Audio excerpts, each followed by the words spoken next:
Well, thank you for having me this morning. I've got to say that North Korea is probably the most vexing challenge for any administration, whether it be a Republican or a Democrat. When people ask me, I say it's the one thing that befuddles many administrations. We've tried multiple approaches, yet they still continue to build nuclear weapons and to build ballistic missiles with the capability. Their whole point is trying to hit the homeland.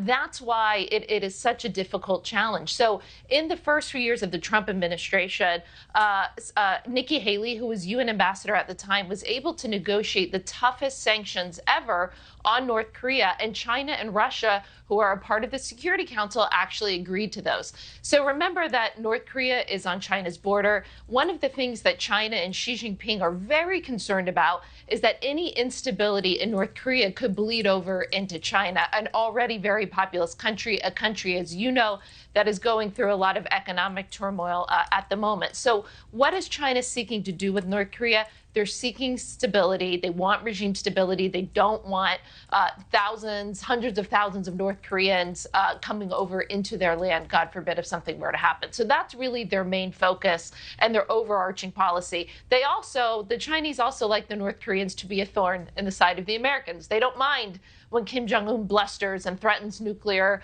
weapons at the United States. I think, they sort of enjoy having someone that can poke and prod and irritate us. Yeah, and come off as very strong as a leader because they know they may not see that same response from the United States.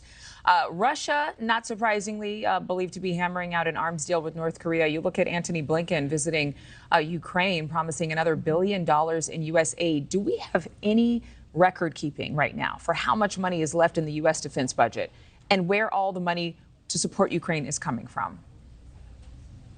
Yeah, we do. I mean, that's all in the Congress. And you'll see Republicans, of course, are calling on more transparency for where that money is going.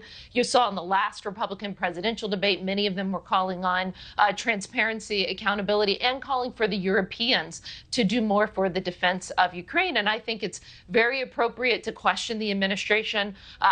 What is the strategy for how much longer America will support Ukraine militarily? Obviously not with boots on the ground, but with weapons. But, you brought up Russia, and I think that's a really important point. The Russians are reportedly trying to hammer out an arms deal with Ukraine to get with North Korea to get military support. Now, North Korea is a pariah state, right? They're under enormous global sanctions. They've been a pariah state for a long time, egregious human rights abuses. So it does say something about Russia and about Putin that they have to go to North Korea to help supply their military. It shows just what a desperate situation that Putin is in.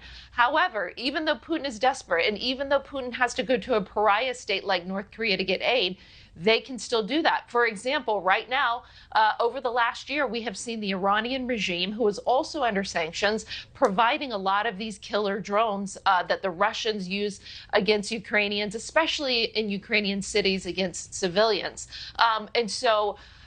Iran has been under sanctions, but the United States is reportedly considering lifting sanctions on Iran, even though they are aiding Russia in that war against Ukraine. So you've got Russia seeking pariah states like Iran, like North Korea, in order to further their war. So even though it's a little bit desperate from Putin, they're still getting military aid from these countries.